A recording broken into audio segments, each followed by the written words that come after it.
বাংলাদেশের এমন একটা জেলা যেটাকে সবাই চেনে খাজা অথবা গাজার জন্য, কিন্তু অনেকেই জানে না এই জেলায় আছে দেশের প্রথম রেলওয়ে স্টেশন, রবীন্দ্রনাথের কুঠিবাড়ি, দেশের দ্বিতীয় বৃহত্তম পৌরসভা, সাবেক বৃহত্তম রেল সেতু, লালন আখড়া সহ অসংখ্য historical place. So welcome to the cultural capital of Bangladesh, Kushtia.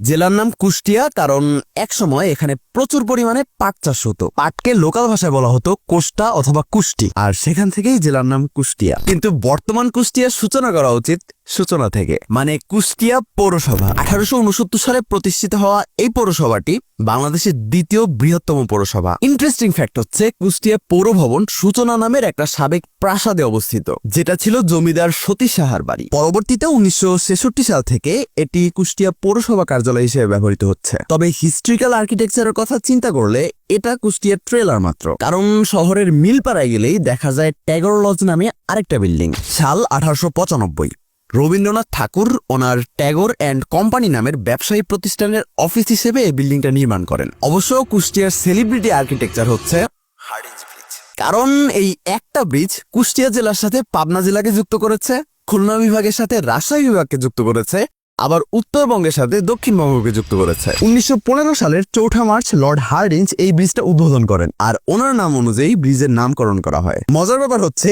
এই ব্রিজের নির্মাণ কাজে ব্যয় হয়েছে প্রায় 3,51,32,164 টাকা। 2025-এ এসে যমুনা রেল সেতু উদ্বোধনের আগে দীর্ঘ প্রায় 110 বছর যাবত এটাই ছিল দেশের সবচেয়ে বড় রেল সেতু। শুধু রেল সেতু না, দেশের প্রথম রেলওয়ে স্টেশনের অবস্থানও এই কুষ্টিয়াতে, জগতী।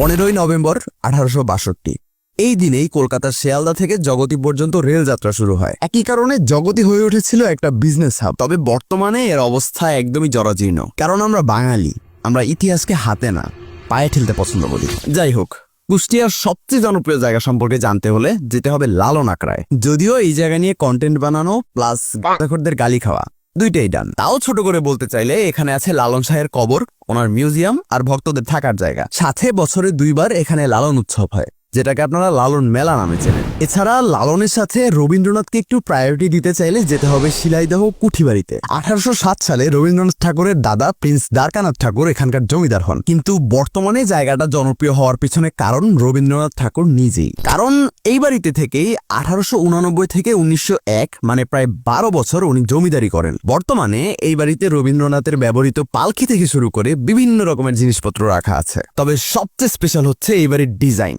একই তো বাড়িটা দেখতে মাশাআল্লাহ অনেক সুন্দর, পাশাপাশি বাগান পুকুর সবকিছু নিয়ে এটাকে একটা ড্রিম প্যালেস বলাই যায়। এগুলো ছাড়াও কুষ্টিয়ায় ইসলামিক ইউনিভার্সিটি সহ বেশ কিছু প্লেস আমরা সময়ের অভাবে মিস করে গেছি। অবশ্য কুষ্টিয়ার ইউনিক খাবার দাবার মিস হয়নি, আর ওইগুলো অবশ্যই একটা আলাদা কন্টেন্ট ডিজার্ভ করে, কিন্তু সেটার আগে আপনার পারমিশন প্রয়োজন, না হলে আবার নাম দিয়ে বসবেন সস্তার ফুড ব্লগার।